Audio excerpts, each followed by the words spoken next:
Bienvenue dans le cimetière des marques skincare. Alors ici les amis, reposent des marques qui promettaient de révolutionner notre salle de bain, qui ont généré des millions, signés avec les plus grands distributeurs, envahi YouTube et Instagram. Mais tout cela avant de disparaître, parfois très lentement, de notre champ de vision. D'autres encore existent toujours, mais ont perdu ce qui faisait leur succès finalement, leur désirabilité. Alors on va revenir sur leur ascension, comprendre évidemment pourquoi elles ont connu un tel succès, mais surtout, et vous savez, c'est ce que je préfère, analyser ce qui les a conduites à tomber de leur piédestal. Et vous allez voir qu'à chaque fois, derrière ces histoires se cache une véritable leçon business. Welcome ladies and gentlemen, dans le cimetière des marques skincare. Avant qu'on commence, déjà, un immense merci à Emma Sleep de sponsoriser cette vidéo. Et c'est assez drôle d'ailleurs, parce qu'aujourd'hui, on va évidemment passer une bonne grosse vidéo à parler de marques skincare qui ont certes disparu, mais soyons honnêtes 2 secondes, la meilleure crème du monde ne pourra jamais remplacer une bonne nuit de sommeil. Et je crois qu'on est tous un petit peu finalement coupables de ça. On achète des sérums hors de prix avec 14 actifs sur notre visage et derrière on dort 5 heures sur un oreiller vieux de 12 ans. Alors quand Emma Sleep m'a proposé de tester leurs produits, je me suis dit que le timing est bien, il était quand même plutôt parfait. Alors Emma, ce n'est pas uniquement des matelas, non. Leur objectif, c'est évidemment de vraiment aller améliorer la qualité de notre sommeil grâce à toute une gamme de produits développés autour de leur technologie du sommeil, avec matelas, lit sur matelas, oreiller, couette, avec évidemment énormément de recherches derrière pour proposer un sommeil plus réparateur. Et alors moi, j'ai reçu en cadeau de la marque les oreillers Emma Original Comfort Cooling. Eh bien, figurez-vous que je ne pensais pas qu'on pouvait avoir autant de différences entre des oreillers. Déjà, ils sont ultra fluffy, vraiment le genre d'oreiller où tu poses ta petite tête et t'as juste envie de ne plus bouger, tout bonnement. Mais ce que j'ai trouvé le plus malin, c'est qu'on peut retirer en fait les couches à l'intérieur de l'oreiller pour régler en fait la hauteur et la mettre finalement à sa préférence. Donc évidemment, si vous aimez dormir avec un oreiller un peu plus épais, un peu plus haut, ou au contraire un truc un peu plus plat, eh bien vous pouvez vraiment aller l'adapter à votre façon de dormir. Alors un autre truc que j'aime beaucoup, ils sont pensés aussi pour les gens évidemment qui ont chaud la nuit, la housse super respirante, et alors surtout il y a une technologie appelée le Outlast qui aide à absorber puis à redistribuer la chaleur pour garder une température plus agréable pendant la nuit évidemment. Et franchement, on va pas se mentir, en plein été, je peux vous dire que ça ne me dérange absolument pas. Et ce que j'aime aussi chez Emma Sleep, c'est que ce n'est pas uniquement une marque de matelas. Ils proposent donc plein d'accessoires, vous l'avez compris, des oreillers donc comme ceux que j'ai reçus, des couettes, des surmatelas, des lits, etc.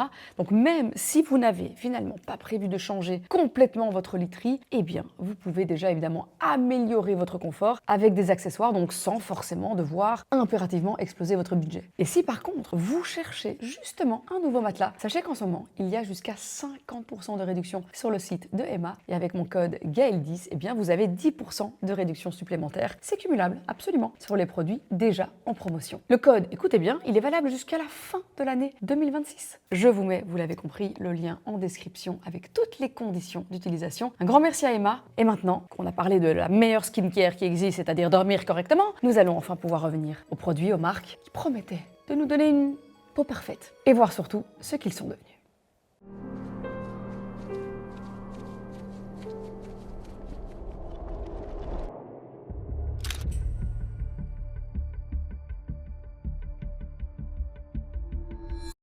Et pour inaugurer dignement ce cimetière, je pense qu'il était impossible de commencer par quelqu'un d'autre. Parce qu'avant les sérums à la niacinamide à 8 €, avant évidemment les routines coréennes qu'on connaît tous, à 12 étapes, et avant que TikTok ne nous explique que notre barrière cutanée est détruite, il y avait Glam Glow. Et figurez-vous que Glam Glow, à une époque, ce n'était pas simplement une marque de masque, c'était LA marque de masque. Les petits pots brillants, les packaging étoilés, la boue grise qui séchait sur le visage, les pores que l'on voyait apparaître un petit peu comme par magie. Je pense que toutes les personnes qui regardaient le YouTube Beauté entre 2013 et 2018, vous avez vu passer Glam Glow au moins une fois dans votre vie. Alors, la marque était chère, très chère même. Mais elle avait réussi à transformer quelque chose d'aussi peu glamour finalement qu'un masque à l'argile en véritable produit de luxe. Et attention, pas n'importe quel produit de luxe, un produit de luxe hollywoodien. Et quelques années plus tard, pourtant, Glam Glow a pratiquement disparu des grandes conversations beauté. Alors la marque existe techniquement encore, mais son propre site ne prend désormais plus de nouvelles commandes et redirige aujourd'hui les clients vers Amazon. Alors pour une ancienne star mondiale du skincare prestige, le symbole, eh bien je trouve qu'il est assez violent. Alors comment est-ce qu'on est passé d'un masque fabriqué pour les stars d'Hollywood à une marque presque invisible? Eh bien pour comprendre, il faut remonter au début des années 2010.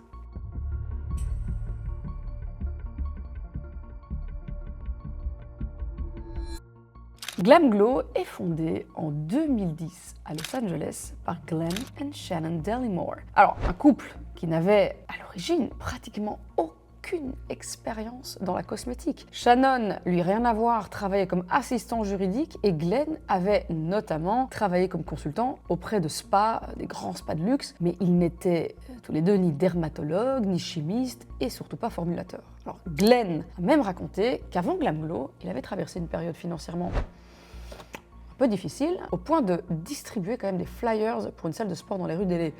L'origine de la marque ressemble presque trop parfaitement à une légende marketing. Je vous contextualise. Lors d'une soirée à Hollywood, un acteur aurait expliqué qu'il cherchait un produit capable de rendre sa peau immédiatement plus belle avant de passer devant une caméra. Pas une routine à suivre pendant 6 semaines, non, pas un rendez-vous non plus chez une esthéticienne. Il voulait tout simplement quelque chose qui fonctionne en moins de 10 minutes. Alors, pendant longtemps, l'identité de cet acteur est restée secrète. La marque parlait simplement d'un A-list actor. Glam Glow a ensuite révélé qu'il s'agissait en fait de Keanu Reeves. Et déjà, je dois reconnaître que le storytelling, il est absolument parfait. Hollywood, un acteur mondialement connu évidemment, une urgence avant un tournage, un produit secret que seuls les initiés peuvent obtenir, c'est précisément ce que Glam Glow va vendre pendant plusieurs années. Pas simplement un masque à l'argile, mais le secret backstage des stars. Et là réside la différence. Glenn et Shannon commencent alors à chercher un labo capable de formuler évidemment un soin extrêmement rapide. Ils veulent un produit unique, utilisable par les hommes comme par les femmes, et donner l'impression immédiatement que la peau est plus fraîche, plus lumineuse, plus nette. D'après eux, le choix de la boue n'était en vrai même pas prémédité. Lors de leurs premiers échanges avec un formulateur, ils auraient découvert progressivement le rôle de la base d'un produit et décidé qu'au lieu d'utiliser une matière neutre comme de l'eau, de l'aqua, etc., ils voulaient une base qui est elle-même une fonction. Ils se tournent alors vers une argile marine française. Le premier produit devient Youth Mud, un masque exfoliant à l'argile destiné à donner un effet peau prête pour la caméra en moins de 10 minutes. Alors au départ, le couple ne prévoit même pas de créer une gamme complète. Leur idée est de lancer un seul produit extrêmement identifiable et de s'arrêter là. Sauf que les échantillons commencent évidemment, vous en doutez, à circuler dans les coulisses d'Hollywood. Les fondateurs les distribuent à leur connaissance, aux maquilleurs, aux acteurs, aux équipes de production. Bien des célébrités comme Miley Cyrus ou Nina Dobrev seront citées plus tard parmi les premières utilisatrices connues de la marque. Le produit se répand par bouche à oreille dans les studios et devient progressivement ce fameux secret hollywoodien autour duquel Glam Glow va construire toute son image. Et c'est là que la marque fait quelque chose de particulièrement intelligent. Elle ne se présente pas comme une nouvelle marque skincare qui doit encore prouver son efficacité, non. Elle se présente comme un produit qui fonctionne déjà, qui est déjà utilisé par des stars, auquel le grand public va enfin pouvoir accéder. Donc ce n'est pas voici notre nouveau masque, c'est plutôt voici le produit que les stars utilisent en secret depuis des mois. Et là, vous l'avez compris, marketingement, la différence, elle est énorme.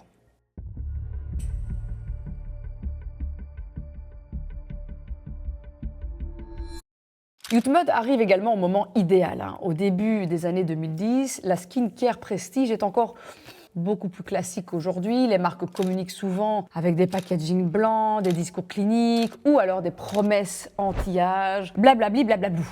Glam Glow, eux, ils arrivent avec un pot noir, des étoiles, des noms écrits en majuscules, des paillettes dans tous les sens, une identité évidemment extrêmement hollywoodienne et surtout un produit qui se voit immédiatement sur le visage. C'est très important parce que Glam Glow va exploser exactement au moment où la sphère beauté sur YouTube puis Instagram commence à transformer la manière dont les produits sont en fait découverts à travers des unboxings, des crash tests, etc. Donc un sérum transparent, bon voilà, c'est difficile à rendre spectaculaire en vidéo. Par contre, un masque gris qui sèche, se craquelle, fait apparaître tous les petits points de sébum sur le nez, ça en revanche, c'est du contenu. Le produit, il est démonstratif. Il donne l'impression que quelque chose est en train de se passer. On peut montrer l'avant, l'application, le séchage et puis surtout le résultat. Alors, même quelqu'un qui ne connaît absolument rien à la skincare comprend instantanément la promesse. Et surtout, la marque ne vend pas seulement de l'efficacité, elle vend une expérience. On sent le masque picoter, on le voit changer de texture, on voit les petits points apparaître sur la peau, tout ça, tout ça. Donc on a l'impression en fait que les impuretés sont littéralement aspirées hors des pores. Alors, bon, je ne dis pas évidemment que c'est nécessairement ce qui se passe de manière scientifique, dans les profondeurs de notre peau. Je dirais même que ce n'est pas vraiment le cas. Mais visuellement, c'est extrêmement convaincant. Alors à l'époque, un pot de Glam Glow peut coûter autour de 60 à 70 $ selon le produit. Gravity Mud, par exemple, sera commercialisé à 69 $ lors de son tout premier lancement chez Sephora. Un petit pot rikiki de 50 ml. Malgré ce prix, les produits deviennent de véritables objets de désir. Le positionnement, il est donc extrêmement bien pensé. C'est suffisamment cher pour apparaître luxueux, mais tu vois, suffisamment aussi accessible pour que l'on puisse se l'offrir de manière un peu ponctuelle ou demander un petit format en cadeau, tu vois. Les miniatures jouent d'ailleurs un rôle énorme. Beaucoup de clients découvrent Glam Glow à travers des coffrets, des kits Sephora ou des petits pots permettent justement de tester évidemment la marque. Mais nos cocos de chez Glam Glow ne comptaient pas en rester là.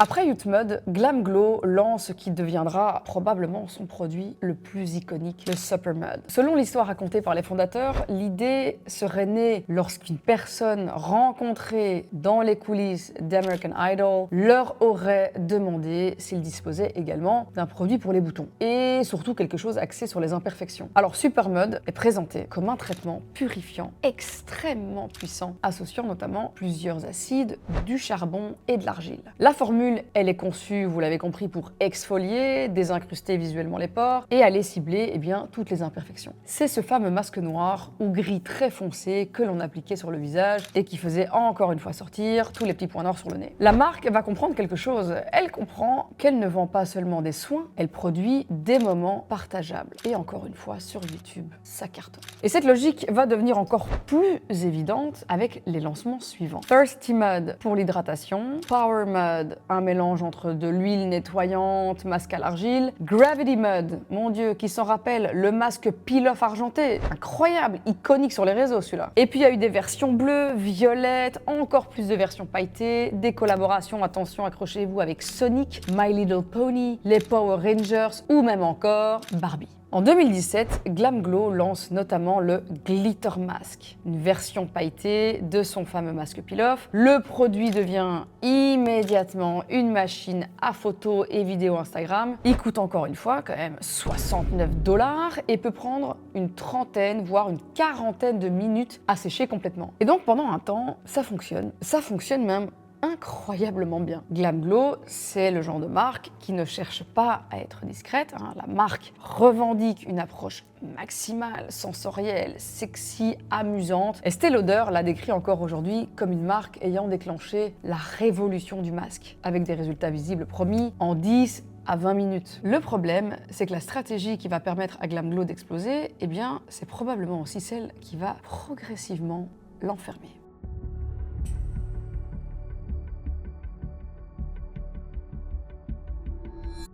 La croissance de Glam Glow est extrêmement rapide. D'après des estimations rapportées au moment de son rachat, les ventes retail de la marque auraient atteint environ, accrochez-vous bien, 90 millions $ dès 2013. Glam Glow aurait alors été distribué dans environ 88 pays et près de 6500 points de vente. Alors, je précise qu'il s'agissait de ventes retail, donc c'est-à-dire des ventes réalisées directement auprès du consommateur final et non du chiffre d'affaires net de Glam Glow, mais honnêtement, en vrai, la nuance ici, on s'en fout. Ce qu'il faut retenir, c'est qu'en seulement 3 ans, une petite marque de masques créée par un couple sans aucune véritable expérience dans la cosmétique est devenue l'une des plus grosses success stories de toute l'industrie skincare. La croissance, elle est tellement spectaculaire qu'elle attire, vous en doutez, rapidement l'attention de l'un des plus grands groupes et l'un des plus puissants au monde, Estée Lauder. En décembre 2014, le groupe Estée Lauder annonce officiellement le rachat de Glam Glow. Le montant exact de l'opération n'a jamais été rendu public, mais quand un groupe comme Estée Lauder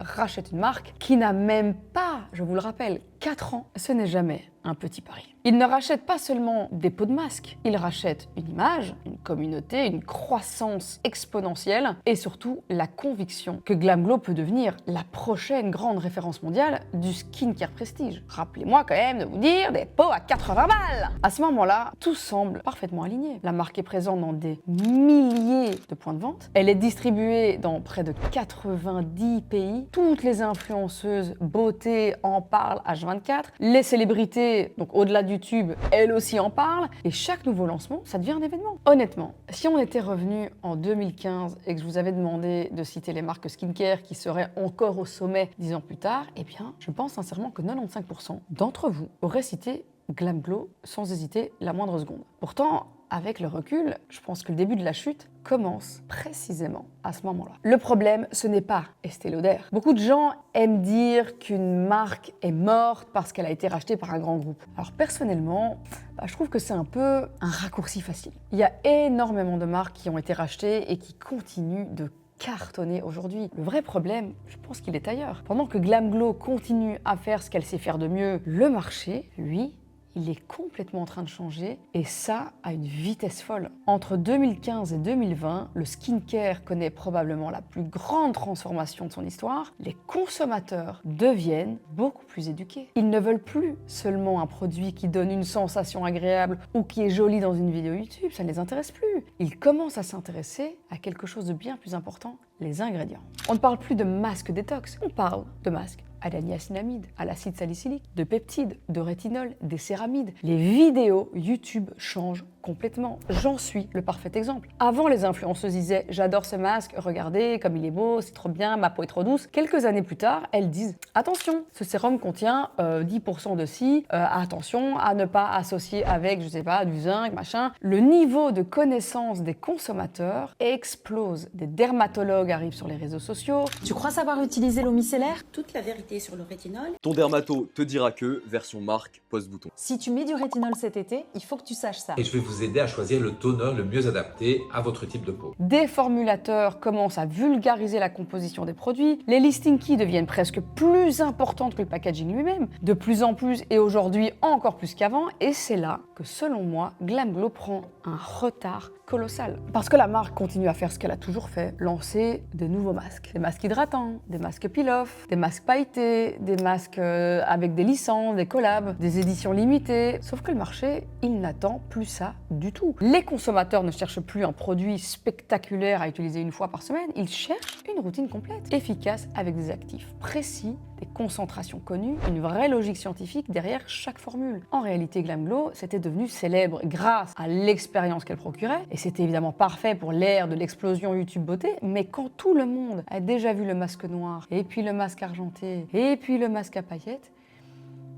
il ne reste plus d'effet de surprise. Et lorsque l'effet de surprise disparaît, le consommateur, lui, commence naturellement à faire quelque chose d'extraordinaire. Il commence à comparer le produit à tout le reste du marché. Et là, GlamGlow se retrouve face à des marques qui proposent des masques incroyablement bien formulés, parfois 2 ou 3 fois moins chers, avec des actifs dont tout le monde parle, et puis un discours surtout beaucoup plus scientifique. C'est pour cette raison que je ne dirais jamais que GlamGlow était une mauvaise marque. Je pense même que, en vrai, ce serait injuste de dire ça. À mes yeux, GlamGlow est surtout devenue la victime du marché qu'elle avait contribué finalement à créer. C'est ça qui est fou. C'est une marque qui a participé à rendre la skincare extrêmement sexy, désirable et surtout virale. Elle a montré qu'un masque pouvait devenir un véritable objet de luxe et de désir. Mais quelques années plus tard, une nouvelle génération de marques est arrivée, a repris tout cet intérêt pour le skincare en supprimant complètement le côté spectaculaire. Les consommateurs également ont grandi. Le marché a mûri, les attentes, elles ont changé et GlamGlow est resté fidèle à une recette qui avait pourtant parfaitement bien fonctionné des années avant, mais ça suffit pas. Quand est-ce que vous avez entendu quelqu'un recommander spontanément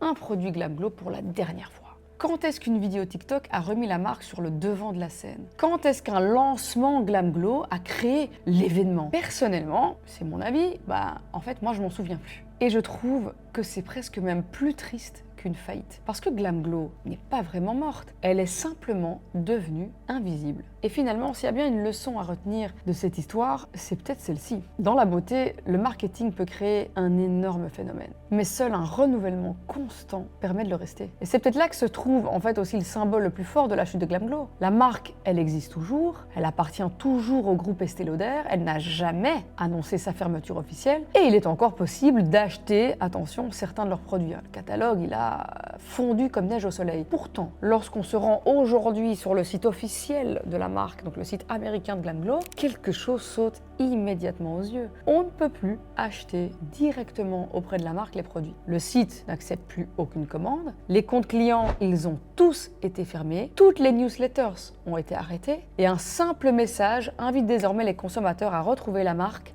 sur Amazon. Je tiens évidemment à préciser une chose très importante. Vendre sur Amazon n'a absolument rien de honteux. Éthiquement parlant, c'est un autre débat. Aujourd'hui, c'est un canal de distribution incontournable, même pour des très belles marques. Il y a des très grosses marques qui vendent aujourd'hui sur Amazon. Mais lorsqu'on parle de Glam Glow, le symbole pour moi il est quand même tout autre. On parle d'une marque qui s'était construite autour d'une image extrêmement premium, presque exclusive. Tout son storytelling reposait sur le fameux secret d'Hollywood, sur une expérience méga luxe, sur un univers évidemment parfaitement maîtrisé. Chaque détail comptait, le packaging, le site internet, les campagnes, les visuels, les coffrets, les meubles en retail, l'expérience achat, il était incroyable. Tout participait à faire rêver le consommateur. Et aujourd'hui, ce même consommateur, eh bien, il est redirigé vers une simple fiche produit Amazon, quoi. Waouh! Et je trouve que cette image résume presque à elle seule l'évolution de la marque. En parallèle, Glam Glow s'est progressivement retiré de plusieurs marchés. En 2022, la marque annonce l'arrêt complet de ses activités, par exemple au Royaume-Uni et en Irlande. En expliquant que plusieurs difficultés accumulées rendaient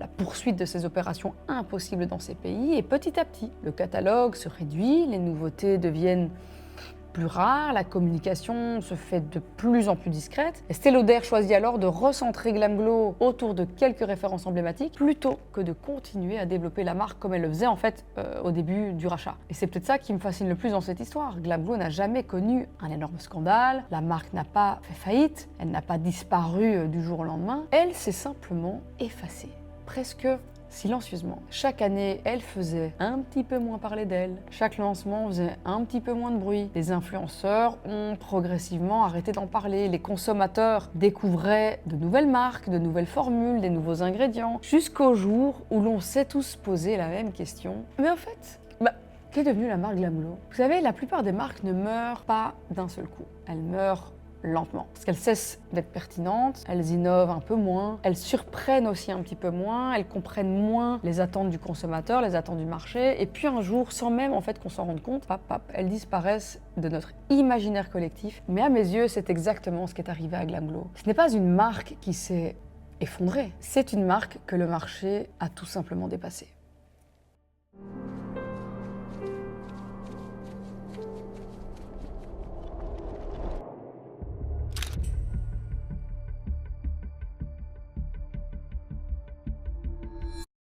Si Glam Glow représente l'âge d'or de YouTube, Hello Body représente sans aucun doute l'âge d'or d'Instagram. Et je suis persuadée qu'il y a un test très simple pour savoir quel âge vous avez. Si vous étiez sur Instagram en 2016 et 2019, vous avez forcément vu Hello Body. Pas une fois, pas deux fois, des centaines de fois. C'était littéralement impossible d'ouvrir son téléphone sans tomber sur un placement de produit Hello Body. Que vous suiviez une influenceuse beauté, une créatrice axée mode, une candidate de télé-réalité, une maman, une coach sportive ou même une influenceuse voyage, tout le monde, absolument tout le monde, collaborait avec Hello Body. Et à l'époque, il y avait même une blague qui circulait sur Internet. On disait que si tu dépassais les 20 000 abonnés sur Instagram, tu allais forcément recevoir un colis Hello Body dans les semaines qui suivaient. Et honnêtement, n'était pas très loin de la réalité. Les fameux pots blancs avec leur couvercle cuivré étaient devenus aussi reconnaissables qu'une bouteille de Coca-Cola. Le fameux gommage au café, les huiles pour le visage, les masques, les sérums, on avait l'impression que toute la planète utilisait les produits Hello Body. Pourtant, si aujourd'hui je vous demande de me citer un seul produit iconique de Hello Body que vous utilisez encore et toujours aujourd'hui, attention,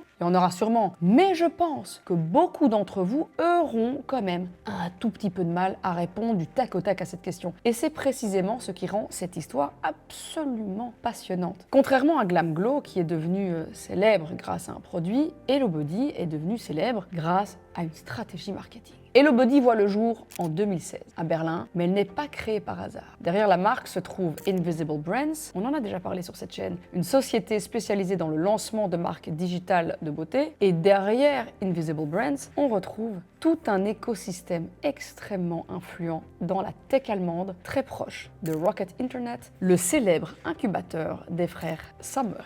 Si ce nom ne vous dit rien, retenez simplement une chose, Rocket Internet n'était pas une start-up. C'était une véritable usine à start-up. Leur métier consistait à identifier des modèles qui fonctionnaient déjà, quelque part dans le monde, à réunir une équipe de fondateurs, à injecter énormément de capital, à leur fournir des experts en marketing, en logistique, en recrutement, en publicité digitale, et c'est là où ça devient important, et ainsi à accélérer leur croissance le plus vite possible. C'est notamment de cet écosystème qu'ont émergé des entreprises comme Zalando, HelloFresh, West Wing, Delivery Hero ou encore Foodpanda. On ne parle donc pas de quelques entrepreneurs qui tentaient leur chance, mais d'une véritable machine de guerre capable de construire des entreprises à une vitesse impressionnante. C'est précisément ce qui rend Hello Body si fascinant, je trouve. Dès le premier jour, la marque bénéficie d'une expertise que très peu de jeunes entreprises possèdent. Les fondateurs savent déjà comment acheter de la publicité, évidemment en ligne, comment optimiser chaque euro investi, comment recruter des influenceurs, comment développer un site e-commerce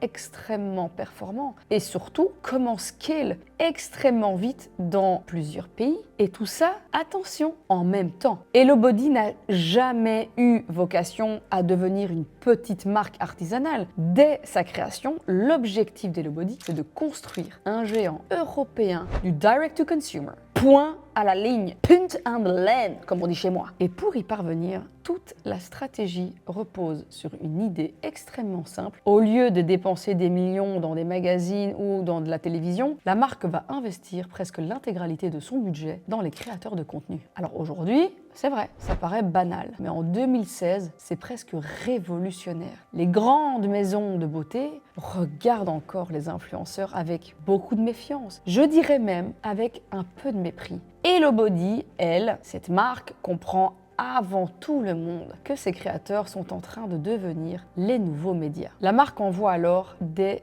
dizaines de milliers de colis, met en place un système de codes promo, des commissions, des affiliations à une échelle que l'industrie n'avait encore jamais vue. Chaque influenceur devient presque un commercial indépendant. Pour certains, avec des liens d'affiliation, plus il vend, plus il gagne. Et Hello Body, de son côté, ne rémunère massivement que lorsque les ventes suivent. C'est un modèle incroyablement intelligent, tant que la machine, évidemment, continue de tourner. Les résultats sont spectaculaires. En un an seulement, Hello Body annonce environ 30 millions de chiffre d'affaires. L'année suivante, la marque dépasse les 60 millions d'euros et devient l'une des success stories les plus impressionnantes du e-commerce beauté en Europe. Cette croissance est telle qu'en 2020, le géant allemand Henkel décide de racheter 75% d'Invisible Brands, la société qui possède Hello Body, mais rappelez-vous aussi Banana Beauty et Mermaid Plus Me.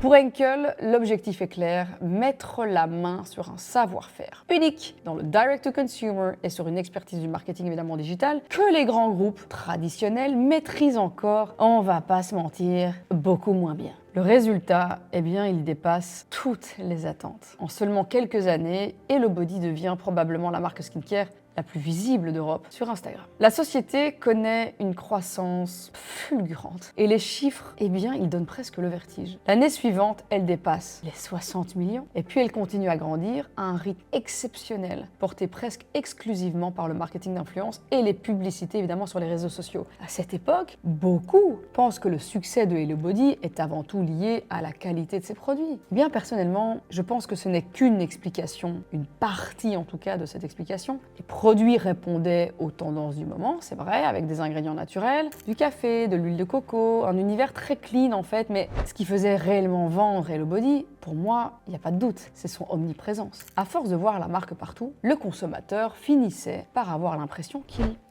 qu'il lui manquait quelque chose. C'est un phénomène psychologique extrêmement connu en marketing. Plus un produit est visible, plus il paraît important. Et HelloBody avait parfaitement compris ce mécanisme. Alors le problème, c'est que toute cette croissance, en fait, elle reposait presque entièrement sur un seul pilier, Instagram. Et c'est là que l'histoire commence à devenir beaucoup moins belle. Parce qu'une entreprise construite autour d'un seul canal d'acquisition devient aussi extrêmement vulnérable. Lorsque les consommateurs commencent à se méfier des placements de produits, lorsque les influenceurs enchaînent des partenariats avec des dizaines de marques différentes, tout ça dans la même semaine. On n'a plus que le shampoing. Et de trop jolis boucles. Mais qui a vraiment réparé mes cheveux? Lorsque les coûts des publicités Facebook aussi, Instagram explosent, et qu'en plus, par-dessus tout ça, les algorithmes évoluent, toute la machine commence progressivement à ralentir. Là où HelloBody avait été en avance sur tout un marché en 2016, elle se retrouve quelques années plus tard confrontée à un marché où toutes les marques utilisent exactement les mêmes méthodes. Ce qui était autrefois une force devient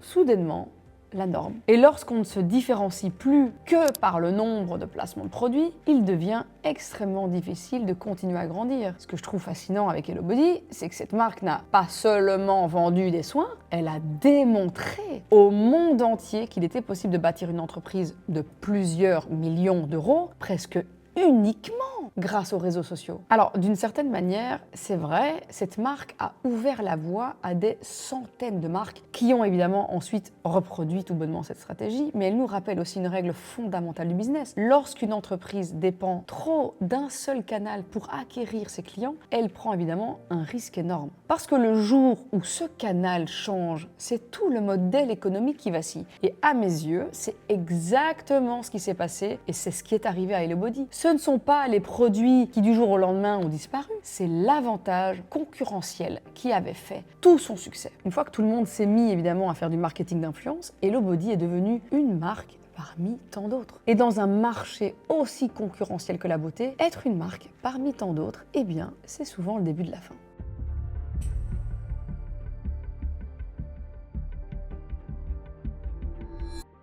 Henkel finit d'ailleurs par reconnaître que le pari, eh bien, il n'a pas donné les résultats espérés. À la fin de l'année 2022, soit à peine 2 ans après son acquisition, le groupe revend directement HelloBody, Banana Beauty et Mermaid Plus Me à une société allemande appelée Grenin Group. C'est un timing particulièrement révélateur. Lorsqu'un grand groupe revend aussi rapidement une acquisition, c'est rarement le signe que tout se passe comme prévu. Et malheureusement, l'histoire, eh bien, elle ne s'arrête pas là. En 2025, Grenin Group est placé en procédure d'insolvabilité en Allemagne. Selon plusieurs médias spécialisés allemands, HelloBody, qui réalisait, accrochez-vous, autrefois l'essentiel de quelques 100 millions d'euros de chiffre d'affaires d'Invisible Brands, eh bien, la même marque ne générait plus qu'environ 4 millions d'euros de ventes en 2025. Ce chiffre, il n'a pas été confirmé officiellement par l'entreprise, par des bilans déposés, mais il a été largement relayé dans la presse économique allemande et il illustre l'ampleur évidemment du déclin. Aujourd'hui, HelloBody existe encore toujours, le site toujours en ligne, produits sont encore vendus et la marque n'a pas officiellement disparu. Mais on est très loin de la machine de guerre qu'elle était en 2016 et 2019.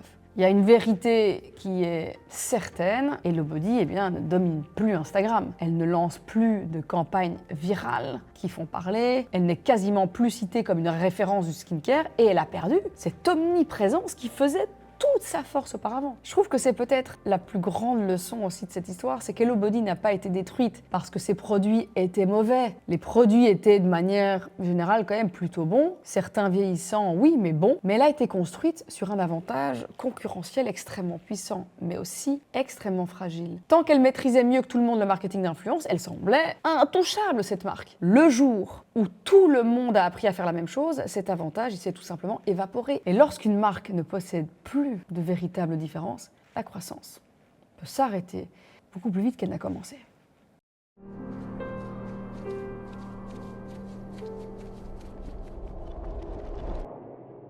Lorsque Millie Bobby Brown annonce le lancement de Florence by Mills en 2019, le contexte il est parfait. Elle n'a que 15 ans. Stranger Things est un phénomène mondial. Elle compte déjà des dizaines de millions d'abonnés sur Instagram et fait partie des personnalités les plus influentes de la Gen Z. Beaucoup pensent alors que son nom suffira largement à créer le prochain Fenty Beauty, mais ce que beaucoup ignorent, c'est que Florence by Mills n'est pas une marque créée par Millie seule dans son petit salon. Enfin, dans son très grand salon hors de prix. Derrière elle se cache en réalité Beach House Group, un incubateur américain extrêmement puissant, spécialisé dans le lancement de marques de célébrités. Leur métier, c'est très simple, ça consiste précisément à faire ce que les célébrités ne savent pas faire, développer les produits, trouver les labos, construire la chaîne d'approvisionnement, négocier les contrats évidemment, gérer la distrib, gérer le marketing, le recrutement, la logistique et toute la partie finalement opérationnelle de je veux monter une marque. Beach House Group est notamment derrière Pattern avec Tracy Ellis Ross, Moon de Kendall Jenner,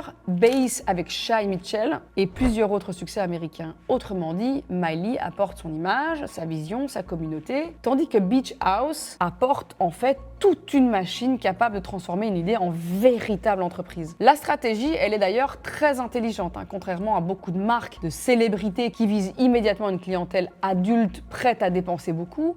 Florence by Mills cible directement les ados, les jeunes adultes. Et d'ailleurs, Miley explique régulièrement qu'elle-même a donc souffert d'acné, qu'elle ne trouvait pas de produits réellement pensés pour les peaux très jeunes. Et toute la communication tourne autour d'une beauté naturelle, vegan, cruelty-free, avec des prix extrêmement accessibles, généralement compris entre 10 et 20 $, c'est très peu. Le nom lui-même n'est évidemment pas choisi au hasard, Florence, le prénom de son arrière-grand-mère, et Mills est le surnom que lui donnent ses proches. Dès son lancement en août 2019, la marque signe une distrib nationale chez Ulta Beauty aux États-Unis ainsi que chez Boots au Royaume-Uni, ce qui va lui offrir immédiatement une visibilité que la plupart des jeunes marques mettent des années à obtenir.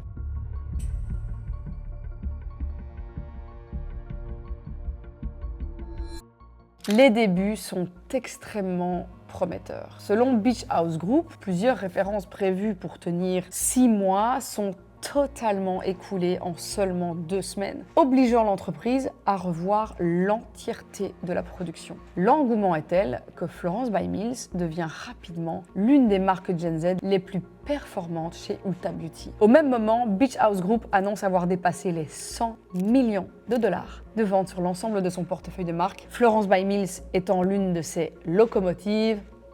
Autant vous dire que, selon moi, les ventes de Florence by Mills, ça allait. Ça se passait plutôt bien. Alors devant un tel succès, plusieurs fonds d'investissement évidemment et incubateurs cherchent même à racheter la participation de Beach House dans Florence by Mills. Preuve évidemment que le potentiel commercial de la marque est alors considéré comme gigantesque, mais ce qui se passe ensuite est assez révélateur. À peine 1 an après le lancement, fin 2020, Millie Bobby Brown et sa famille rachètent la majorité du capital de Florence by Mills à Beach House Group. Le montant de la transaction n'a jamais été rendu public, mais Beach House Group devient actionnaire minoritaire, tandis que la famille Brown prend le contrôle de l'entreprise. Beaucoup y voient un signe extrêmement positif. Contrairement à certaines célébrités qui ne prêtent que leur nom à une marque, Miley souhaite réellement en devenir propriétaire et participer aussi, en plus, aux décisions stratégiques. Elle multiplie ensuite les extensions de gamme avec du maquillage, des soins pour les cheveux, un parfum développé avec Give Back Beauty, tout ça, ça va. Mais puis il y a une ligne de café, des vêtements, toute une ligne de homeware, des accessoires. Sur le papier, tout semble indiquer que Florence by Mills est en train de devenir une véritable marque lifestyle, à l'image de ce qu'on a réussi à construire, par exemple, avec des marques comme Rhode ou Rare Beauty. Et pourtant, c'est là que je trouve l'histoire passionnante, parce que Florence by Mills n'a jamais vraiment disparu, ça on le sait, mais elle n'a jamais non plus réussi, je trouve, à s'imposer comme une marque incontournable de l'industrie. Contrairement à Rare Beauty qui est immédiatement associé à son blush liquide, Rhode qui est devenu quasiment synonyme des fameux peptide lip treatments, Florence by Mills n'a jamais réussi à créer le produit dont tout le monde parlait. La marque a continué à sortir des collections, à élargir son catalogue et à être distribuée dans plusieurs enseignes internationales, mais sans jamais, je ne sais pas pourquoi, provoquer ce phénomène culturel qui transforme une marque en véritable obsession. Aujourd'hui, Florence by Mills existe évidemment toujours, le site est actif, même très actif, les produits continuent évidemment d'être lancés, La marque est toujours distribuée chez Ulta Beauty, Boots ou encore Douglas selon les marchés. Et Millie Bobby Brown reste très impliquée dans son développement après avoir acheté la majorité du capital fin 2020. Sur le papier, rien ne laisse penser à un échec. Pourtant, lorsqu'on prend un peu de recul, quelque chose saute aux yeux. La marque ne fait plus vraiment parler d'elle. Et je trouve que c'est là que l'histoire devient très intéressante. Parce qu'en beauté, l'absence de bruit est parfois un meilleur indicateur finalement qu'une baisse de chiffre d'affaires. Quand on regarde justement les réseaux sociaux de Florence by Mills, on constate que la communauté, les abonnés, cette commu est toujours immense. Le compte Instagram rassemble plus de 3 millions d'abonnés et TikTok continue également à publier très régulièrement. Mais lorsqu'on regarde les performances des publications, on remarque un décalage assez frappant. Beaucoup de contenus atteignent seulement quelques milliers de likes, parfois quelques dizaines de milliers lorsqu'ils mettent directement en scène Millie Bobby Brown. Pour une marque portée par une célébrité suivie par des dizaines de millions de personnes, on pourrait s'attendre à un niveau d'engagement beaucoup plus spectaculaire. Alors à l'inverse, les vidéos évidemment où Millie apparaît personnellement continuent souvent de largement surperformer le reste du contenu. Et je pense que ça raconte quelque chose d'assez important. Les gens suivent encore Millie Bobby Brown ou Millie Bobby Brown comme vous voulez, mais ils ne suivent pas forcément Florence by Mills. Alors il y a aussi un autre détail qui m'a un petit peu frappé en analysant le site. Au fil des années, Florence by Mills est devenue énormément de choses à la fois. Alors au départ, c'était une marque de skincare pour adolescents. Puis sont arrivées les collections maquillage. Ensuite, les parfums. Puis il y a eu des brumes. Puis il y a eu tout un moment où ils ont lancé plein d'accessoires. Puis il y a eu une ligne de café. Puis il y a eu des vêtements. Il y a eu ensuite des gammes de lunettes. Il y a eu des sacs. Alors à chaque fois, l'idée pouvait évidemment avoir du sens individuellement, mais mis bout à bout, en fait, j'ai l'impression que la marque, elle a un petit peu perdu quelque chose d'extrêmement important, c'est son identité. Aujourd'hui, si je vous demande Florence by Mills, c'est la marque de quoi? Mais je ne suis pas certaine que beaucoup de gens sachent répondre à cette question. Et en branding, c'est un vrai problème. Les plus grandes marques sont souvent résumables en une phrase. Rhode, les soins minimalistes, les produits Lip Treats, Rare Beauty, le blush liquide, Sol de Janeiro, les brumes parfumées, Florence by Mills. Eh bien, c'est devenu beaucoup plus difficile à définir, je trouve. Et je pense également que Florence by Mills est arrivée au mauvais moment dans l'histoire des marques de célébrités. En 2019, le simple fait qu'une star lance sa marque suffisait encore à créer un événement. Mais quelques années plus tard, tout le monde s'y est mis. Selena Gomez avec Rare Beauty, Hailey Bieber avec Rhode, Scarlett Johansson avec The Outset, Alicia Keys avec Keys Soul Care, Brad Pitt, Pharrell Williams, Ariana Grande, Hiram, Kim Kardashian. Franchement, je peux vous faire une liste de 40 personnes. Et le marché s'est retrouvé saturé de marques portées par des célébrités. Et forcément, les consommateurs sont devenus beaucoup plus exigeants. Ils n'achètent plus une marque uniquement parce qu'ils aiment une personnalité, ils cherchent une véritable innovation, un produit culte, une identité forte. Et c'est probablement là que Florence by Mills n'a peut-être, selon moi, et ce n'est évidemment que mon avis, réussi à franchir la dernière marche. La marque a connu un excellent lancement, elle a construit une très belle entreprise, elle continue certainement de réaliser un chiffre d'affaires conséquent, même si aucun chiffre officiel n'est évidemment publié aujourd'hui, mais elle n'a jamais créé ce phénomène culturel mondial qui fait qu'une marque cesse en fait d'appartenir à sa fondatrice pour en fait appartenir aux consommateurs, quoi. Aujourd'hui, j'ai quand même l'impression, quand on parle de Florence by Mills, on parle d'abord de la marque de Millie Bobby Brown, rarement de ses produits. Et je crois que c'est toute la différence. Les plus grandes marques beauté finissent par être plus célèbres que les personnes qui les ont créées. Florence by Mills, elle, reste encore dans l'ombre, je trouve un peu, de sa fondatrice. Et tant que cette équation ne change pas, j'ai le sentiment en fait que son potentiel restera limité. C'est une bonne marque, c'est même une très bonne marque, il y a des très bons produits, c'est une entreprise probablement saine, mais selon moi, elle n'est jamais devenue cette marque iconique que tout le monde imaginait lors de son lancement. Après, est-ce que c'est l'envie de Millie Bobby Brown? C'est une autre question. Et c'est un tout autre débat. Finalement, c'est peut-être le plus grand paradoxe de son histoire. Avec une célébrité aussi puissante que Millie Bobby Brown, on s'attendait, je pense, à assister à la naissance d'un futur géant de la beauté. Mais 5 ans plus tard, Florence by Mills existe toujours, mais elle ressemble davantage à une belle marque, parmi tant d'autres.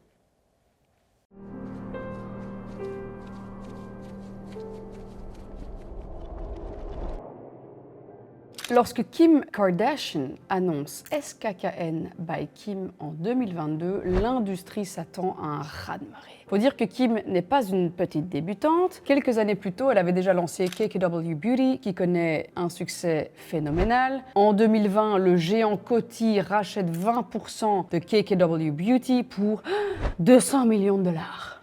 Le calcul est facile, valorisant ainsi l'entreprise à 1 milliard de dollars. Alors à ce moment-là, beaucoup pensent que Kim va suivre exactement la même trajectoire que Kylie Cosmetics et bâtir un véritable empire de la beauté, mais en 2021, contre toute attente, Kim ferme totalement KKW Beauty. Alors officiellement, il s'agit d'un simple rebranding. En réalité, l'objectif, il est beaucoup plus ambitieux. Repartir de zéro avec une marque plus luxueuse, plus mature, plus premium et davantage orientée vers la skincare. C'est ainsi que naît SKKN by Kim, développé en partenariat avec Coty, l'un des plus grands groupes de beauté au monde. Dès le départ, les moyens sont colossaux. Les laboratoires de Coty travaillent sur les formulations. Perron Rottinger signe toute l'identité visuelle de la marque. Mario Sorrenti photographie la campagne de lancement et Kim présente SKKN comme l'aboutissement de 15 années passées aux côtés des meilleurs dermatologues et esthéticiennes du monde. Le positionnement, il est extrêmement clair. On ne vend plus simplement des cosmétiques, on vend une véritable routine dermatologique de luxe.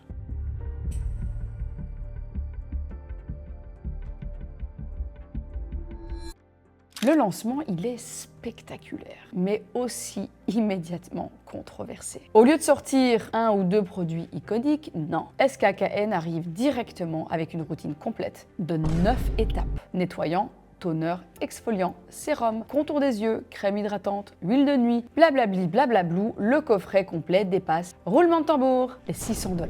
Un prix qui choque immédiatement une partie des consommateurs. Certes, chaque produit peut être acheté séparément, mais toute la communication autour de cette routine, il faut la routine intégrale. À cela s'ajoute un packaging extrêmement sculptural, imaginé comme un objet de décoration. Alors visuellement, c'est très beau. En pratique, beaucoup de consommateurs critiquent des flacons peu fonctionnels, extrêmement encombrants et surtout difficilement compatibles avec une salle de bain classique. D'autres reprochent également à la marque son discours autour de la simplicité alors qu'elle encourage quand même une routine de 9 produits. Au même moment où les consommateurs commencent à revenir vers des routines plus courtes, un petit peu plus minimalistes, là où Rhode arrive avec quelques références seulement, là où The Ordinary démocratise des actifs très simples, accessible, SKKN, rien à foutre, propose exactement tout l'inverse, une routine longue, complexe et extrêmement coûteuse. Et je pense que c'est probablement la première erreur stratégique de la marque.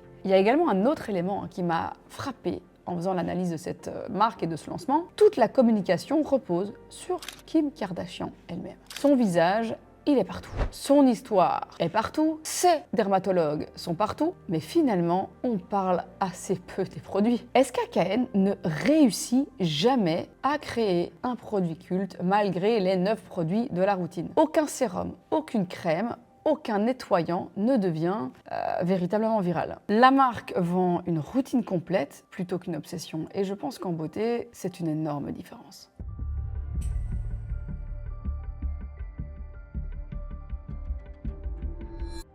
Alors la suite, elle est encore plus révélatrice. En janvier 2024, Kim tente de relancer l'intérêt autour de la marque avec une nouvelle gamme de maquillage. Et bien là encore, les moyens sont importants, mais l'enthousiasme reste en fait relativement discret comparé au lancement d'autres grosses marques sur le marché à ce moment-là et même au moment de Haus Labs. Les mois passent et SKKN ne parvient jamais vraiment à devenir cette marque incontournable que tout le monde imaginait. Et puis, en mars 2025, coup de théâtre, Coty annonce officiellement la vente de sa participation de 20% à Skims. Quelques mois plus tard, SKKN by Kim annonce qu'elle cessera définitivement ses activités le 29 juin 2025 afin d'intégrer progressivement ses futurs développements beauté sous la marque Skims.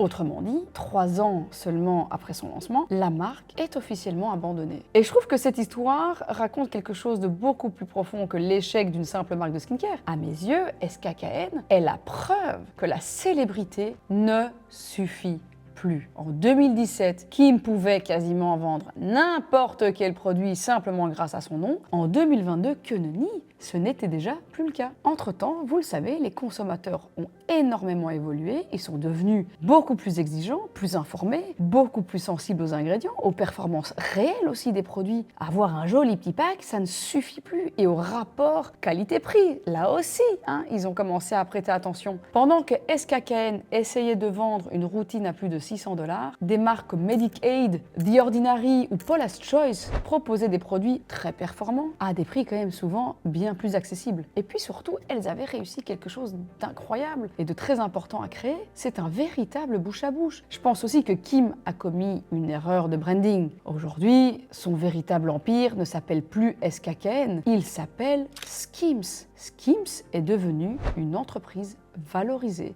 à plusieurs milliards de dollars, bien plus forte que n'importe laquelle de ses activités beauté, parce que finalement, Kim a probablement compris qu'il valait mieux, et je pense qu'il était temps, concentrer tous ses efforts sur une seule marque extrêmement puissante, plutôt que d'entrer dans 2 identités complètement différentes. Alors, d'une certaine manière, SKKN, ça n'a pas été un échec catastrophique. C'est juste une marque qui n'a tout simplement jamais trouvé sa place. Elle n'a jamais réussi à créer le produit iconique qui justifiait son existence. Et j'avais moi-même acheté les produits à l'époque, j'en ai même fait une vidéo YouTube. J'avais et j'ai toujours les moyens de me payer une routine à plus de 600 balles. Est-ce que j'ai terminé les produits? Oui, parce que je les ai payés plus de 600 balles. Mais est-ce que je les ai aimés? Non. Est-ce qu'ils étaient relous à mettre dans ma salle de bain?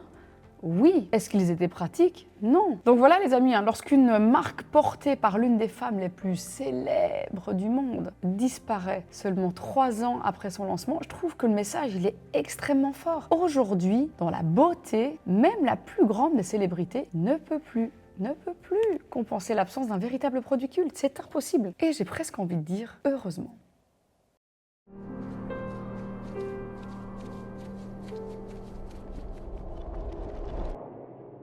Sunday Riley est probablement la preuve qu'une excellente marque peut parfois devenir sa pire ennemi. Contrairement à beaucoup d'entreprises dont on a parlé jusqu'à présent, Sunday Riley ne s'est pas construite grâce à une célébrité ou une stratégie marketing révolutionnaire, non. La marque est fondée en 2009 au Texas par Sunday Riley elle-même. Une entrepreneure passionnée de formulation qui souhaitait proposer des soins très haut de gamme associant ingrédients botaniques et actifs dermatologiques. Alors très vite, certains produits deviennent de véritables références dans l'industrie. Good Jeans, son célèbre sérum à l'acide lactique, la Luna Sleeping Night Oil ou encore le CEO Vitamin C Serum accumulent les récompenses, sont distribués chez Sephora, deviennent des incontournables sur YouTube et Instagram. Évidemment, au milieu des années 2010, Sunday Riley fait partie des marques premium les plus désirables du marché skincare. Les influenceurs en parlent constamment. Les listes d'attente s'allongent lors des lancements et Good Jeans est régulièrement présenté comme l'un des meilleurs sérums exfoliants du marché. Ironiquement, beaucoup de consommateurs considèrent encore aujourd'hui que les produits, sont réellement efficaces. Et c'est précisément ce qui rend la suite de l'histoire si incompréhensible.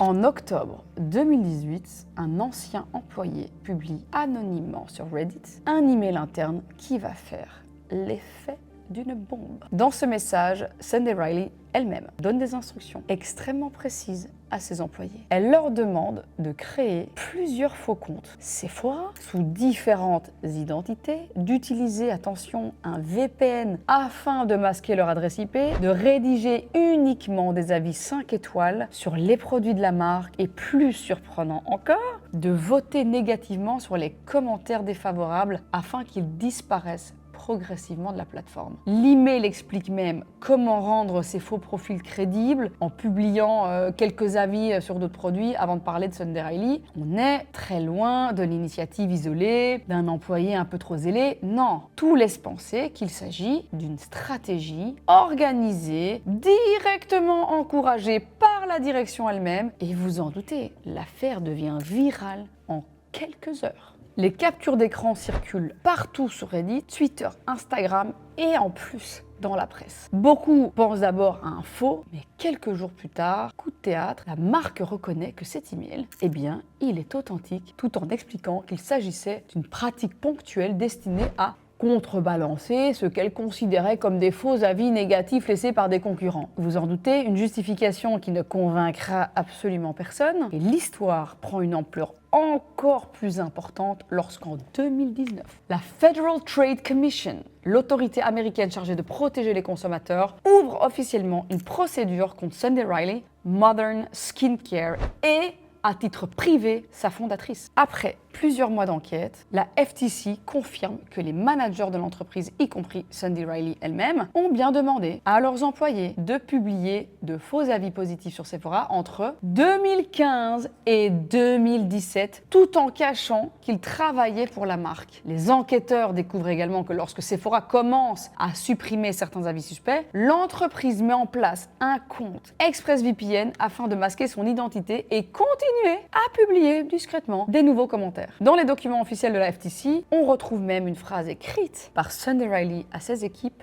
créez 3 comptes différents sur Sephora, laissez toujours 5 étoiles et si vous voyez un avis négatif, votez contre. Après suffisamment de votes négatifs, il sera supprimé. Cela se traduit directement par des ventes. Ok, c'est une directive marketing quoi. Honnêtement, c'est probablement l'un des emails les plus hallucinants que j'ai lus dans toute cette série de recherches. Et pourtant, ce qui est presque beaucoup plus étonnant, c'est la suite. Beaucoup imaginaient que ce scandale allait complètement détruire la marque. Alors, finalement, ce n'est jamais arrivé. Certes, Sunday Riley est durablement associé à cette affaire dans le monde de la beauté. Oui, c'est sûr, son image a été fortement écornée auprès des passionnés de skincare, mais les produits ont continué à se vendre. Good Genes reste encore aujourd'hui l'un des sérums exfoliants les plus connus du marché. La marque est toujours présente chez Sephora, continue de lancer de manière un peu plus rare, mais certains nouveaux produits. Son compte Instagram dépasse largement le million d'abonnés et certaines publications génèrent encore des dizaines de milliers d'interactions. Ce qui a changé en revanche, c'est le regard des consommateurs. En 2018, Sunday Riley incarnait une marque premium presque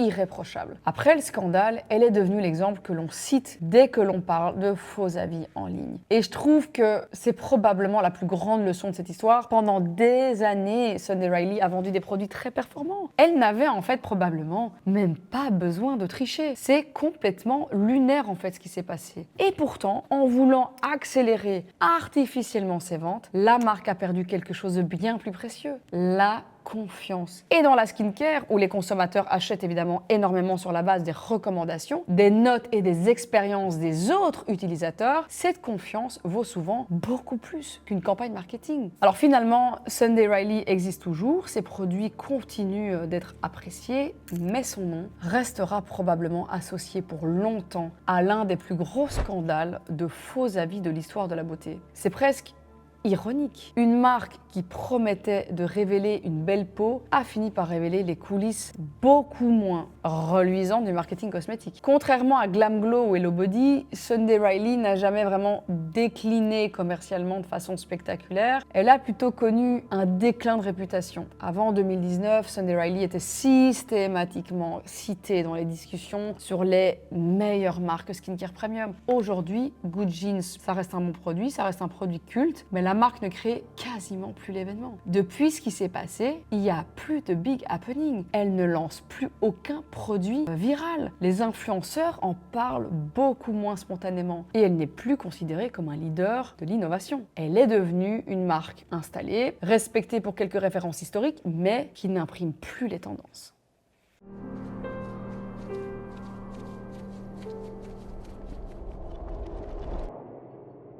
Lorsque Item Beauty est lancé en août 2020, Addison Rae est tout simplement l'une des personnes les plus célèbres de la planète sur TikTok. En l'espace de quelques mois seulement, cette ancienne étudiante en Louisiane est passée d'anonyme à véritable phénomène mondial.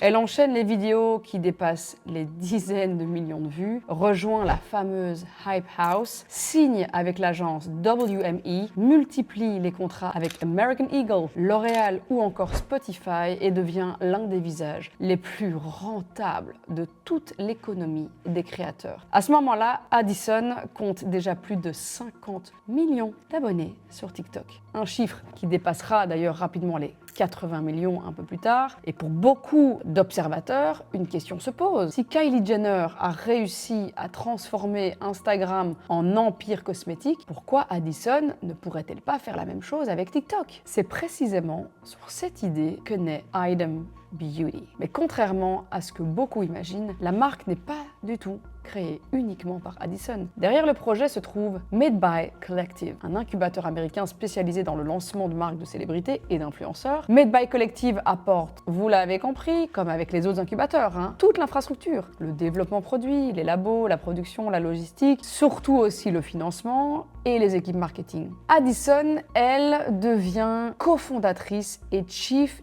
Innovation Officer, CIO, participant au développement des produits en incarnant l'image de la marque directement. L'objectif est extrêmement clair, créer la première véritable marque beauté née de TikTok.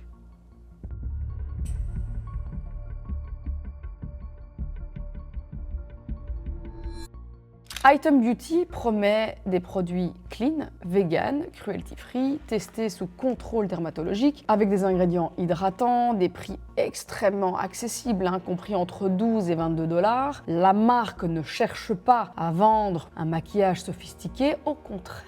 Addison insiste sur une beauté naturelle, légère, censée sublimer le visage plutôt que le transformer. Les premiers produits sont volontairement simples. D'abord du make-up, mascara, une huile à lèvres, un bronzer, une poudre fixatrice, un crayon à sourcils et quelques fards liquides. Et quelques mois plus tard, la gamme s'élargit et se lance, vous l'aurez compris, dans la skincare avec des soins visage, toujours dans cette même philosophie minimaliste. En août 2021, moins d'un an après son lancement, Item Beauty signe une distrib nationale chez Sephora. Alors pour une marque aussi jeune, évidemment, c'est une véritable victoire, c'est considérable. Sephora mise énormément sur Addison Rae, convaincu que sa communauté Gen Z va se déplacer en magasin pour découvrir évidemment les produits. Et à ce moment-là, beaucoup imaginent qu'Item Beauty est en train de devenir la première immense success story beauté de TikTok. Et pourtant, malgré toute cette visibilité, quelque chose ne fonctionne pas. Lorsqu'on regarde les produits qui deviennent réellement viraux sur TikTok entre 2021 et 2022, on découvre, encore une fois, désolé de les mentionner si souvent, mais c'est vraiment le cas, Rare Beauty, il y a également Dior qui va perf très bien en ligne à ce moment-là, Charlotte Tilbury, l'explosion aussi online de Elf, NYX ou encore Maybelline. En revanche, Item Beauty apparaît en vrai très rarement dans ces conversations digitales. Et d'ailleurs, c'est assez paradoxal. Addison Rae continue de générer des centaines de millions de vues sur ses vidéos, mais cette audience ne se transforme pas réellement en consommateur fidèle. Et je pense que c'est l'une des premières démonstrations à grande échelle d'un phénomène que l'on connaît aujourd'hui très bien. Regarder quelqu'un tous les jours ne signifie pas forcément qu'on a envie d'acheter ses produits. Les abonnés adorent Addison, ils regardent ses vidéos, suivent sa carrière, mais cela ne veut pas dire qu'ils cherchent impérativement à reproduire son maquillage ou sa routine skincare, ou qu'ils considèrent qu'Item Beauty est devenue une marque incontournable. Et surtout, contrairement à d'autres marques, Item Beauty ne réussit jamais à créer, encore une fois, et ça arrive quand même très souvent, le produit dont tout le monde parle. La marque propose des bons produits, mais aucun ne devient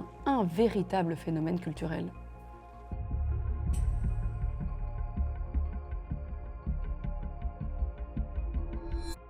Puis arrive l'année 2023 et tout s'accélère. Le marché de la beauté est devenu beaucoup plus concurrentiel, les marques d'influenceurs se multiplient et surtout Forma Brands, le groupe derrière Morphe, Jaclyn Cosmetics et plusieurs autres marques déposent le bilan sous le régime du Chapter 11 aux États-Unis. Alors même si Item Beauty n'appartient pas à Forma, tout l'écosystème des marques créées autour des influenceurs est alors remis en question. Quelques jours seulement après ces annonces, Addison Rae publie un message sur Instagram expliquant qu'Item Beauty met ses activités, je cite, en pause, afin de repenser son avenir et de mieux refléter la personne qu'elle est devenue. Dans le même temps, Sephora met fin à son exclu avec la marque. Les produits, et là ça fait mal, sont soldés avec des réductions pouvant atteindre jusqu'à 40%. Et ensuite, le site cesse progressivement son activité. En réalité, cette pause ne prendra jamais fin. Item Beauty disparaît discrètement moins de 3 ans après son lancement. Et d'ailleurs, en préparant cette vidéo, je me suis rendu compte d'une chose assez intéressante. Beaucoup de marques dont on parle aujourd'hui n'ont pas disparu 10 ou 15 ans après leur lancement. Elles ont disparu très vite, 3 ans, parfois 4, et ce n'est pas complètement un hasard. Sachez une chose, dans le monde des startups, on parle souvent de ce que certains investisseurs appellent la vallée de la mort, Death Valley in Business. Les premières années sont souvent extrêmement trompeuses. Lorsqu'une entreprise se lance, elle bénéficie évidemment de l'effet de nouveauté, d'une énorme couverture médiatique, de clients aussi très curieux, ça crée du chiffre d'affaires, et parfois des financements très importants pour le lancement. Mais cet enthousiasme initial, il finit, c'est une courbe qui est là, elle finit toujours par retomber. Et c'est là que commence le véritable test. Les 3 premières années servent finalement à répondre à une seule question. Est-ce que les gens aiment vraiment votre marque ou est-ce qu'ils étaient simplement curieux de la découvrir? Et ce sont 2 choses complètement différentes. Le premier achat est souvent motivé par la nouveauté, le deuxième, lui, motivé par la qualité. Et le troisième, c'est le plus important, il est motivé par l'habitude de réachat. Et si les consommateurs ne reviennent pas naturellement, toute la croissance du lancement peut s'effondrer extrêmement vite. Et je trouve que c'est exactement ce qu'on retrouve dans beaucoup de marques de célébrités ou d'influenceurs. Le premier jour, elles vendent grâce au nom de leur fondateur. Le premier mois, elles profitent de toute la couverture médiatique. La première année, elles surfent sur l'effet de curiosité. Mais au bout de 2 ou 3 ans, en fait, il n'y a plus qu'une chose qui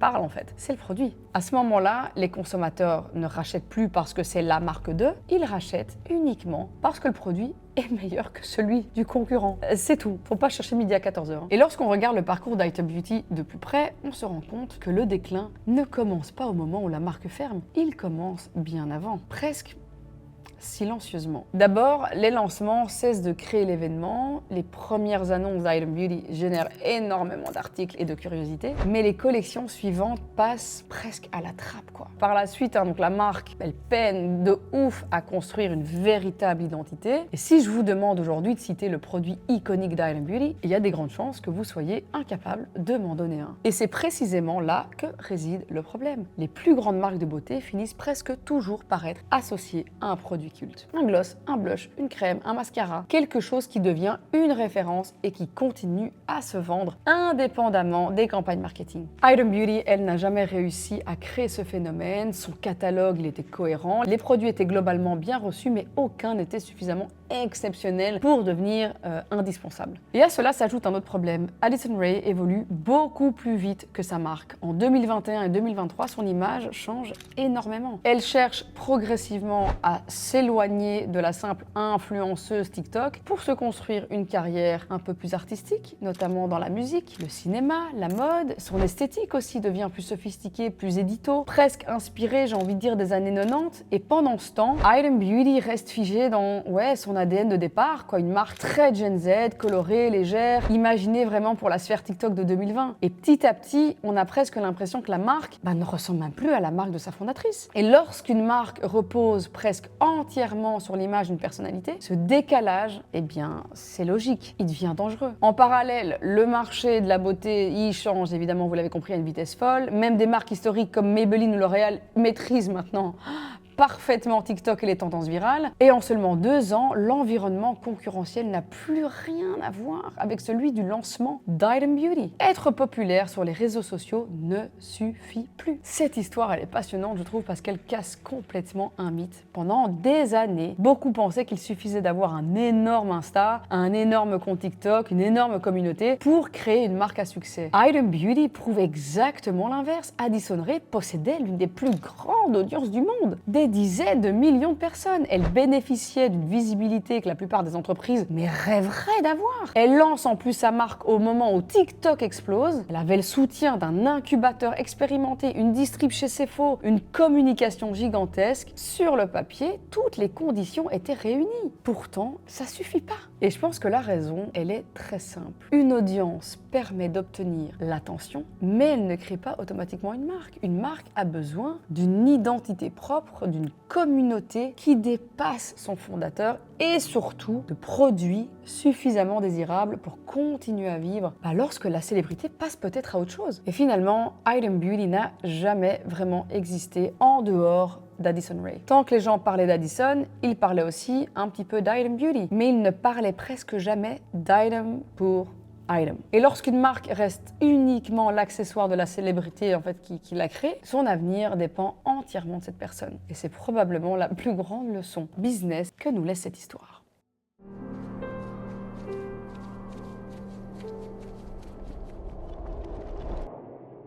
Alors pour terminer cette vidéo, j'avais envie de vous raconter une histoire un petit peu différente. Alors jusqu'ici, on a surtout parlé de marques qui ont perdu leur place, qui se sont essoufflées ou qui ont même carrément fini donc par disparaître. Mais parfois, le plus grand danger d'une entreprise ne vient ni des concurrents, ni de ses produits, et même pas du marché. Il vient de l'intérieur. Cette dernière histoire est probablement l'une des plus fascinantes, mais aussi l'une des plus tragiques que l'industrie de la beauté ait jamais connue. Cette histoire est avant tout celle d'un homme, Brandon Truex. En 2013, Brandon Truex, un entrepreneur canadien passionné de chimie et de formulation, crée DCM, avec une idée presque révolutionnaire pour l'époque. Son constat, il est ultra simple. Dans l'industrie cosmétique, les consommateurs, ils payent souvent des fortunes pour des produits dont les ingrédients coûtent parfois 3 fois rien, quelques euros à être fabriqués. Et selon lui, les marques vendent avant tout en fait du rêve, du marketing, des packs luxueux, des égéries, bien plus finalement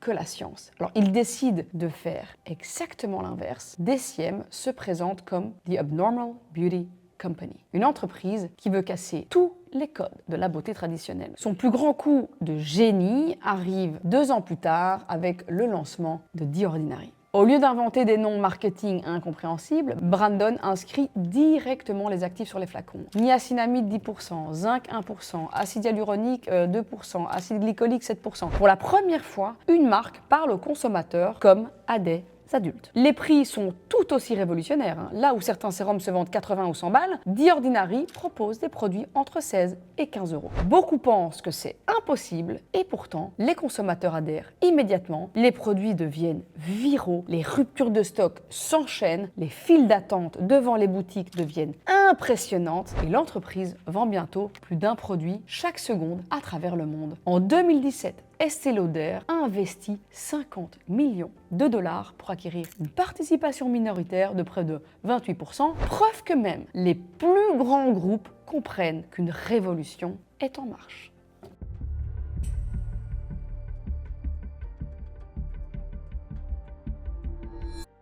Mais pendant que DCM connaît une croissance spectaculaire, quelque chose commence doucement à changer chez son fondateur. Brandon Truex a toujours eu la réputation d'être un homme un peu hors norme. Ceux qui ont travaillé avec lui le décrivent comme un visionnaire, capable de voir le marché avec plusieurs années d'avance, mais aussi comme quelqu'un de profondément imprévisible. Tant que l'entreprise grandit, ce tempérament un peu atypique, c'est presque perçu comme une force. Après tout, les plus grands entrepreneurs ne sont-ils pas souvent un peu, j'ai envie de dire, différents des autres? Les génies sont tous finalement parfois un peu bizarres. Et en 2018, pourtant, les choses prennent une tournure inattendue. Brandon décide de reprendre personnellement le contrôle du compte Instagram officiel de DCM. Au départ, l'idée séduit. À une époque où les grandes entreprises publient justement des communications parfaitement calibrées, maîtrisées par leurs équipes marketing, lui, il va choisir exactement l'opposé. Il va répondre directement aux clients, partage les coulisses de l'entreprise, critique certaines pratiques de l'industrie cosmétique et donne l'impression qu'il n'y a plus aucun filtre entre le patron et les consommateurs. Beaucoup saluent justement cette transparence radicale. Certains vont même jusqu'à dire que c'est exactement ce qui rend DCM différente de toutes les autres marques. Puis, presque imperceptiblement, le ton y change. Les publications deviennent plus longues, plus confuses et puis surtout plus personnelles. Brandon commence à régler publiquement des désaccords avec des anciens collaborateurs. Il évoque des conflits internes que personne n'aurait imaginé, voire exposé sur le compte officiel d'une entreprise internationale. Il annonce même certains licenciements directement sur le compte Instagram de la boîte. Il accuse des partenaires, répond à des commentaires et ça pendant parfois des heures et des heures d'affilée. Il publie parfois des dizaines de stories ou des messages en une seule journée. Le compte officiel de DCM ne ressemble plus vraiment à celui d'une marque de skincare. Il devient le reflet des pensées de son fondateur. Au point que les frontières entre l'entreprise et Brandon Truex semblent peu à peu en fait complètement disparaître. À l'intérieur même de DCM, l'inquiétude grandit. Plusieurs employés racontent découvrir certaines décisions stratégiques en ouvrant Instagram, en même temps que le client, les distributeurs, les investisseurs et toute l'industrie observent la situation avec une incompréhension grandissante. Chacun a le sentiment qu'il se passe tout simplement quelque chose d'inhabituel, sans vraiment comprendre jusqu'où ça va aller. Personne n'imagine encore que quelques semaines plus tard, cette situation va déboucher sur l'un des épisodes les plus surréalistes de l'histoire de l'industrie cosmétique. Puis arrive donc le 8 octobre 2018, Brandon publie une vidéo qui restera l'un des moments les plus fous de l'histoire de la cosmétique. Face caméra, il annonce que DCM va immédiatement arrêter toutes ses activités dans le monde. Comme ça. This is the final post of DCM, which we will shut down all operations. Il affirme que presque tous les employés seraient impliqués dans de graves activités criminelles et financières, sans apporter, vous vous en doutez, la moindre preuve. Quelques heures plus tard, le site internet, lui aussi, il devient complètement inaccessible. Les boutiques ferment leurs portes et des milliers de clients pensent réellement que l'entreprise vient de disparaître. Alors imaginez-vous un instant le patron de L'Oréal, de Chanel ou de Sephora qui annoncerait seul sur Instagram la fermeture mondiale de toute son entreprise. Eh bien, c'est exactement ce qui est en train de se produire. Estée Lauder saisit alors la justice en urgence. En quelques jours seulement, un juge retire Brandon Truax de ses fonctions de dirigeant afin, vous l'avez compris, de protéger l'entreprise, mais surtout ses salariés. Nicolas Kilner est nommé à la tête de DCM. Les magasins rouvrent progressivement et les opérations reprennent normalement. Quelques mois plus tard, donc le 20 janvier 2019, Brandon décède brutalement à Toronto à l'âge de seulement 40 ans. La nouvelle provoque une onde de choc dans toute l'industrie beauté. Quelques semaines auparavant encore, il faisait la une des médias pour ses publications énigmatiques sur Insta, sa mise à l'écart de DCM. Alors, les circonstances exactes de son décès n'ont jamais permis d'établir publiquement un lien avec les difficultés qu'il traversait, et je pense qu'il serait aussi irresponsable en tout cas de spéculer. En revanche, plusieurs médias avaient évidemment rapporté qu'au cours des mois précédents, Brandon avait été hospitalisé à plusieurs reprises pour des problèmes de santé mentale. Avec le recul, évidemment, beaucoup de personnes qui avaient suivi cette période ont reconnu avoir compris bien trop tard que derrière les messages parfois incohérents, les polémiques publiques, en fait se cachait probablement une profonde souffrance. C'est d'ailleurs ce qui rend cette histoire si difficile à regarder aujourd'hui. En 2018, chaque nouvelle publication Instagram faisait l'objet d'articles, de captures d'écran, des milliers de commentaires, des traits, des moqueries. Les réseaux sociaux analysaient chacune de ces phrases, souvent soit avec fascination, mais parfois aussi avec beaucoup de moqueries. Et derrière ce feuilleton suivi par toute l'industrie, se trouvait avant tout un humain dont l'état semblait se dégrader de fou sous les yeux du monde entier. Après son décès, de nombreux employés, partenaires et personnalités du secteur lui rendent évidemment hommage. Tous décrivent un homme d'une intelligence hors du commun, animé par une véritable obsession pour la transparence, la formulation des produits, la vérité dans la cosmétique. Et beaucoup rappellent évidemment que sans lui, l'industrie de la skincare ne serait probablement pas celle que nous connaissons aujourd'hui. Il a quand même démocratisé des ingrédients jusque-là réservés à une poignée de passionnés, rendu les formulations scientifiques, accessibles au grand public et il a obligé les plus grands groupes à revoir toute leur manière de communiquer. Et si cette histoire me touche moi autant, c'est aussi parce que Brandon a énormément influencé, je vais vous le dire, ma propre vision de la cosmétique. Lorsque j'ai imaginé Martin Skin, je me suis souvent replongée dans ce qu'il avait réussi à accomplir avec The Ordinary. Pas pour copier ses produits, évidemment, mais pour reprendre cette philosophie qui consistait à remettre la formulation au centre de tout, expliquer les actifs, être transparent avec le consommateur, démocratiser des ingrédients performants sans forcément les entourer d'un discours marketing incompréhensible, à rallonge, sans devoir vendre des sérums à 100 balles, des crèmes hydratantes à 80 balles. Je pense sincèrement qu'il a changé durablement notre industrie et qu'une partie de cette évolution se retrouve aussi aujourd'hui dans des marques comme la mienne. C'est finalement peut-être le plus bel héritage, je trouve, qu'il laisse derrière lui, avoir inspiré en fait, toute une génération de fondateurs à construire des marques où la science passe avant le storytelling. Alors finalement, l'histoire de Brandon Trax dépasse largement celle d'un simple entrepreneur, c'est celle d'un visionnaire qui a profondément transformé toute son industrie, mais ouais, dont la trajectoire rappelle aussi une réalité souvent oubliée. Derrière les entreprises que l'on admire, derrière les chiffres, les levées de fonds, les succès commerciaux, il y a des femmes, il y a des hommes, et parfois, ceux qui semblent les plus brillants, sont aussi ceux qui portent les plus lourds combats, souvent loin des regards.